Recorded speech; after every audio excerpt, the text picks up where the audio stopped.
Good morning, everyone. Welcome to all our visitors. We're very happy to have you here, and I certainly hope that you will enjoy everything that you experience and really try to digest everything you hear. As I was listening to the speakers, I have to apologize for looking at my cell phone all the time because my staff over there who keep sending me messages was updating me on what was happening outside. So very interestingly, as we discussed, as Kate had mentioned, you said something about the youth are unruly and they sit around and hang around in bars and pubs 6,000 years ago.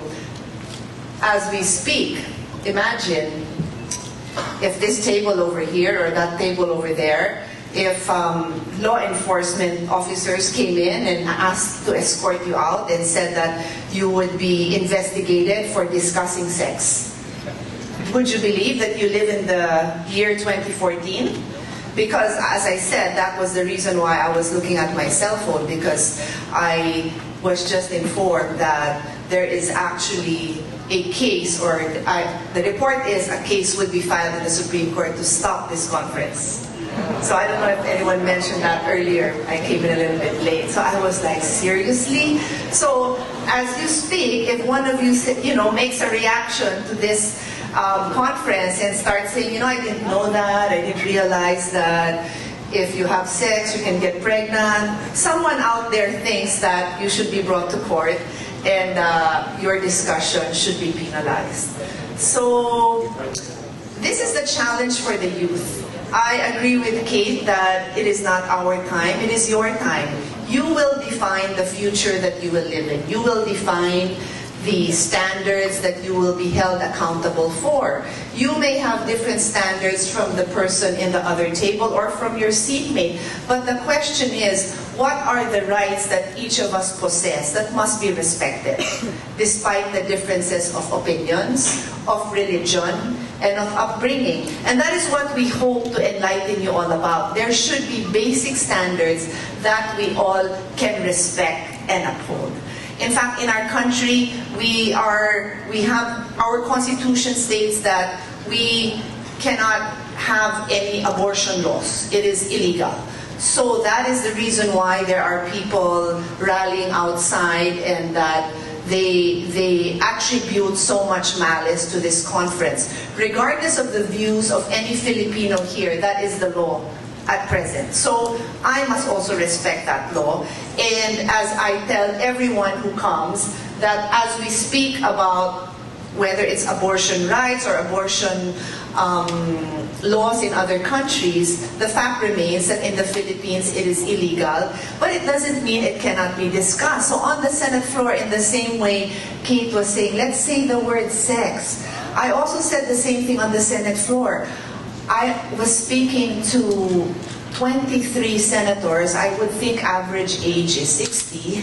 I'm still on the lower end. And I was like, are you uncomfortable using the word abortion? Do you not know that it exists in other countries? This is not the time, and I am not in any way promoting or in any way, even going to discuss this, because that was not the law, that is not the topic. But I'm just saying it exists. It is something that is widely discussed in many countries, and even in this country. Fast forward, and I'll get to that when I go through my speech. I haven't actually started it yet. My brother, who is actually also a senator, had to clarify when there arose a heated discussion on a very controversial phrase in our law. At that time, it was still a bill, it was still a draft. It was the right to safe and satisfying sex. So around 6 men stood up and asked that it be taken out of the draft. And they gave various reasons, and at one point I said, what is your problem, with safe or with satisfying? And he basically said both. And I said, well, what would you prefer that your wife and daughter have? Safe or satisfying? So, I mean, these were just, questions I was throwing back. And then, I'll give you the examples later, but they were really like outrageous. One person said, sex is always satisfying, so why have this? And my staff, all women, my lawyers, we looked at each other and like, when was this man born? You know, and for those of you who have not experienced sex, it should be safe and satisfying. And for those of you who have, I'll also tell you, it should be safe and satisfying. And that's where my brother stood up and said, what is our problem? Is it because of our culture that we are uncomfortable speaking about safe and satisfying sex, or was it just the language? Did I not use language, referring to me, did my sister not use language that was acceptable? Let's try to understand why we have a problem with that phrase. Interesting, right? What is the problem? Is it the topic itself? Does it make your blood rise? Does it, you know, is it a topic that makes your blood boil to think about sex, or is it just the discomfort? So you have to have these discussions, and I do hope you have breakout sessions, because it is hard to talk about these things in a big forum. It is. So, you know, I do hope you have that. So let me go to my speech. Well, I think I don't need to tell you why this is relevant to you today, but very briefly, obviously there's teenage pregnancies, which you will have to know how to deal with. There is the rising incidence of HIV/AIDS in our country. We are one of 9 that still has a rising case of HIV/AIDS, and across the world it still continues to be a problem. And this is interesting. In a conference I was in on women and reproductive health rights last year, my co-speaker was from Nigeria, and instead of talking about family planning, because we were addressing the youth, she said, they decided that it didn't sound right to tell the youth that you need to understand or to be involved in family planning, because for many youth, that's the farthest thing from my mind. You know, I'm thinking of school, I'm thinking of my future, my education. So they coined the word life planning. It's being able to deal with various issues, including reproductive and sexual rights, as part of your life plan. Because the goal wasn't to have a family, so I thought that was interesting to have a life plan, because obviously if you don't, then you could end up as a teenage pregnant person, you could end up in an early marriage, you could end up with a sexually transmitted infection, and many other things. So that's why I really like this life plan thing. And just to tie it all in, all of this relate to the Millennium Development Goals. Okay, so it was mentioned earlier that I am an endurance athlete, and I really mean that when I say thank God I am, because I believe the brain is a simple computer that gets used to the habits and the information that you throw at it. So my being an endurance athlete helped me to persevere and to be patient and to withstand the difficulties of defending this law. Now, I still am a triathlete. I think I'll be a triathlete for life, but now I'm into yoga because I need that peace and patience also to wait for the Supreme Court to come up with its decision. So until that happens, for those of you who are on Instagram and Twitter, my username is Pia Cayetano. Follow me because I'm into posting my various poses. So the longer the Supreme Court takes, I'll eventually master a headstand and all these other poses, because I am getting very impatient. But anyway, so this bill was pending for 14 years, and so when I decided that now was the time, many people, even those who were supportive of the reproductive health, told me that it would never become a law and that it would be a useless or a futile endeavor on my part. Basically, every step of the way, you know, they said like during the hearing, it would never end, and actually that was a pain. I mean, in the hearing, I was even questioned as to why we even support the Millennium Development Goals. That I had to endure, you know, and my like jaw was dropping by the minute. Like, seriously? I have to listen to these people who tell me their credentials and then tell me why we feel that we are bound by the Millennium Development Goals because this is just foreign intervention, blah, blah, blah. I mean, seriously, young people, whether or not you believe that foreign powers influence us, because of course they do. Don't you really care that we address maternal mortality? So even if a foreign power is ramming that down our throat, wouldn't it be a concern we should have anyway? So, I mean, you know, these are things that you have to think about when you are challenged by other people who try to twist realities and make it appear that there are forces colluding, you know, behind our backs for other purposes. There may be, but if you know what the intention is for you, then that is the only reason you need to know. So as I said, so every step of the way, when it finally was on the floor, they said that, you know, I would not be able to answer the questions. Well, I'm a little bit smarter than most of them, and I am more patient. I think it was more that. So I endured, and at the end of the day, they said, we will never get the votes. And that is not something that I was, I cannot say that I was overly optimistic about it. I am an optimist, but I'm also very practical, and so I said, you know, I'll do my part, and when the day comes that we have to vote, I would like to think that I was able to convince enough, at least majority of the senators, to vote wisely, because I definitely believe that if they voted using their brain and not other body parts, they will have to support the reproductive health law, because it is the most basic right that I feel has been denied Filipinos, and to come up with all the other excuses would really be sad, especially for a country that claims to be democratic and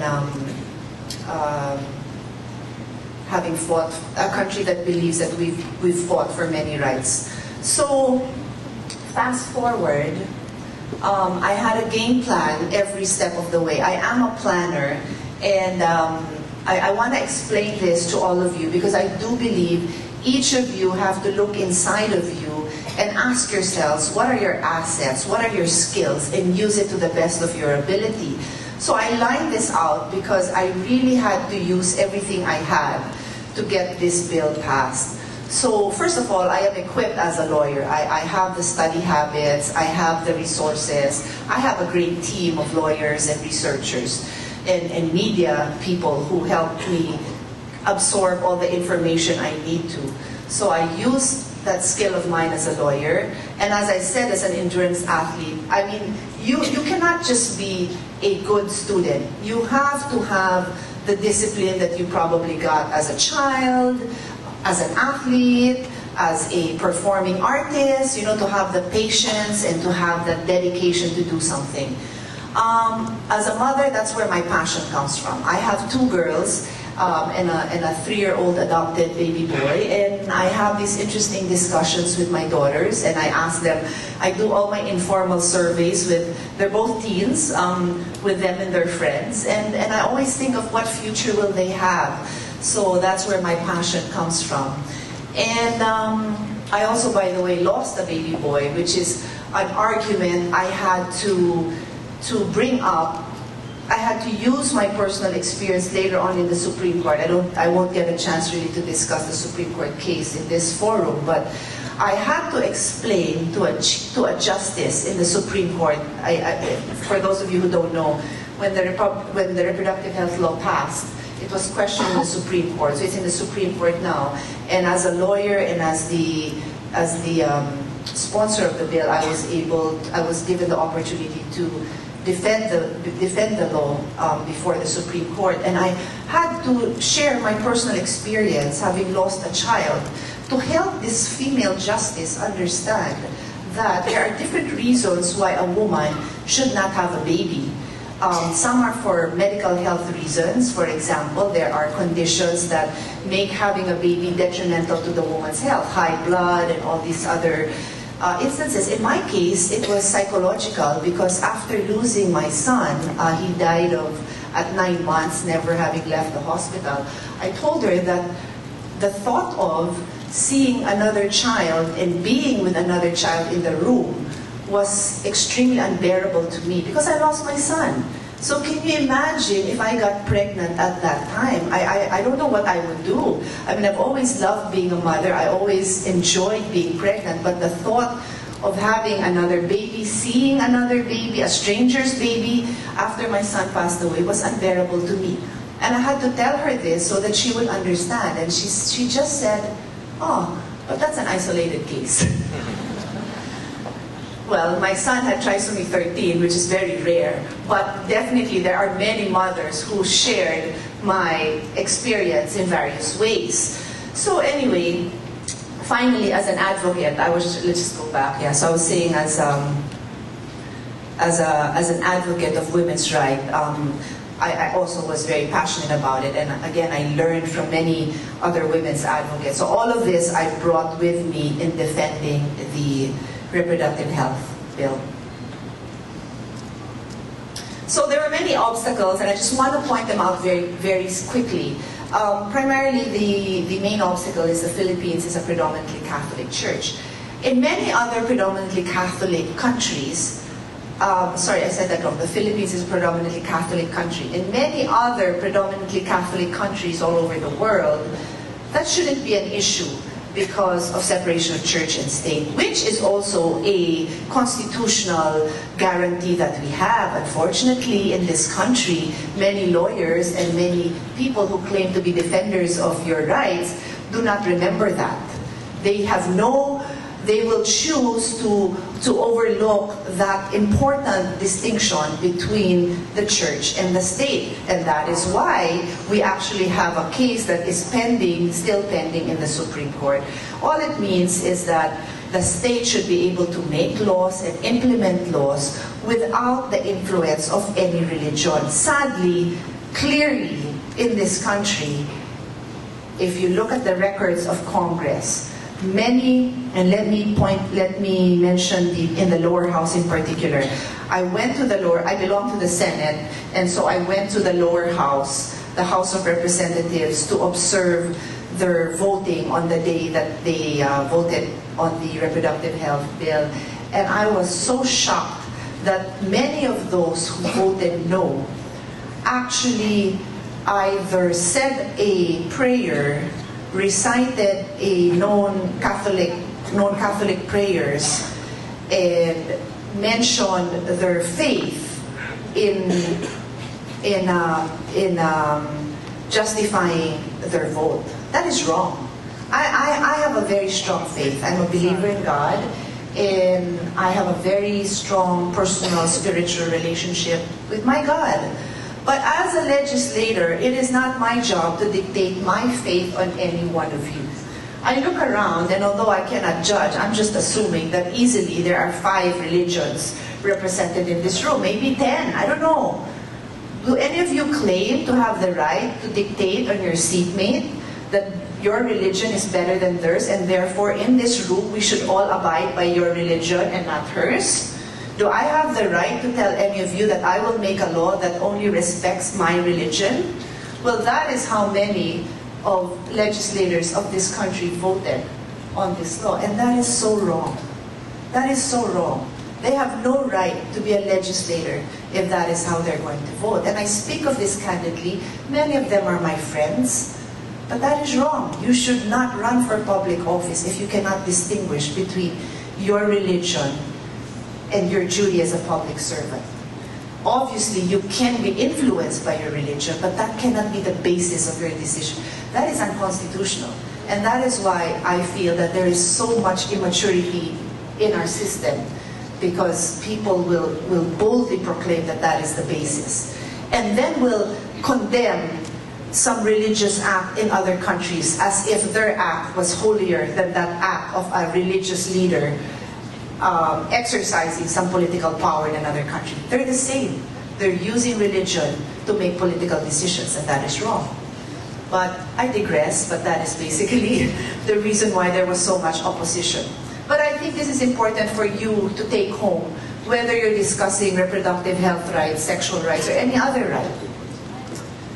So anyway, just quickly, it's a male-dominated society. That's why there are many prejudices and many misunderstandings. many times intentional. They choose not to be educated. Take a moment to read. These are reasons given why this law should not pass. Because they wanted us to produce birth certificates death certificates of women who actually died before they would agree that women die from childbirth. And I was also told that more men die at sea. Oh yeah, it's over there. Die at sea in the fields and women dying at childbirth. Therefore, let's not really care about women dying. So, and then there's the safe and satisfying sex. The color isn't that good. But these were reasons given. It's not necessary. It does not sound nice. Sex is always safe and satisfying. So these are the things that I dealt with on a day-to-day basis. But the reason why we were victorious is basically there was an alignment of political forces, which just means that from the top, which is our president, he expressed support for this law, for the recognition of reproductive health rights.